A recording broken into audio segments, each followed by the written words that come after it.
경상남도 자치법규 조례 중 1호 특별조례안이 도의회 심의를 앞두고 있습니다. 경상남도 산하 출자 출연 기관장 등의 임기를 도지사의 임기와 맞추겠다는 내용인데 문제는 없는 건지 박종훈 기자가 짚어봤습니다. 경상남도 1호 특별조례안입니다. 조현신 의원 등 44명의 국민의힘 도의원들이 공동 발의한 것으로 도 산하 출자 출연 기관장 등 임원의 임기에 관한 규정을 담았습니다. 이들 기관장 등의 임기를 임명 당시 도지사의 임기와 일치시켜 반복되는 인사 갈등 같은 소모적인 논란을 해소하겠다는 취지입니다. 정책적 방향이나 이런 게 좀 다를 수가 있거든요. 도지사가 새로 임명이 되면 소모적 논쟁이나 뭐 이런 것도 정책의 원활한 추진을 위해서는 새로 가는 게 맞지 않냐. 조례안에 따르면 출자 출연 기관의 장 등의 임원은 2년 임기에도 불구하고 새 도지사의 취임 하루 전 임기를 끝내야 하고 새 지사가 필요하다고 인정하는 경우에만 남은 임기를 이어갈 수 있습니다. 이 조례가 통과되면 어떤 영향을 미치게 될까?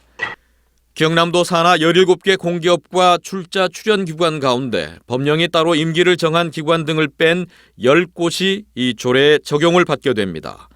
도 산하 기관 중 하나인 경남 로봇랜드 재단의 정관입니다. 임원은 이사장과 원장을 포함한 15명 이내의 이사와 감사 2명을 두도록 돼 있고 이들 중 외부 선임직 이사와 감사를 이사장인 도지사가 임명합니다. 결국 원장을 비롯한 10명 안팎의 임원은 남은 임기가 새 도지사 취임 전에 결정되는 겁니다.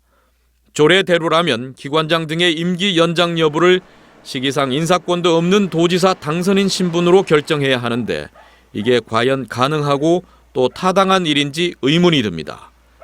여기다 해당 기관장 등 임원들이 자신의 임기를 이어가기 위해 도지사 선거 때마다 유력 후보의 줄을 서거나 눈치를 볼 수밖에 없는 상황이 연출될 경우 조직이 제대로 굴러갈 수 있겠냐는 우려도 나옵니다. 또 아직 임기가 남은 다수의 기관장과 임원들이 한꺼번에 그만둘 경우 후임자 공개 채용까지 상당 기간 업무 공백이 불가피하다는 점도 문제라는 지적입니다. 산하기관이 장이 없는 상태로 운영이 되잖아요. 실질적으로 정책을 추진력 있게 끌고 나가기가 어렵겠죠. 이제 그런 어떤 가운데서 공백이 생길 수 있죠. 산하기관들이 다 중요한데.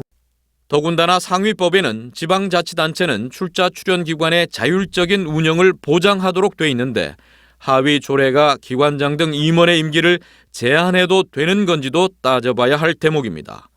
무엇보다 시급한 민생 현안도 아닌데 특별 조례라고 할 정도로 예외적이고 특별한지부터 고민이 더 필요해 보입니다. 또 최근 경상남도가 출자 출연 기관장 등의 임명권이 있는 이사장을 도지사 당연직에서 변경을 추진 중이어서 민간에 개방하는 기관의 임원 임기를 제한할 수 있냐는 점도 논란거리입니다.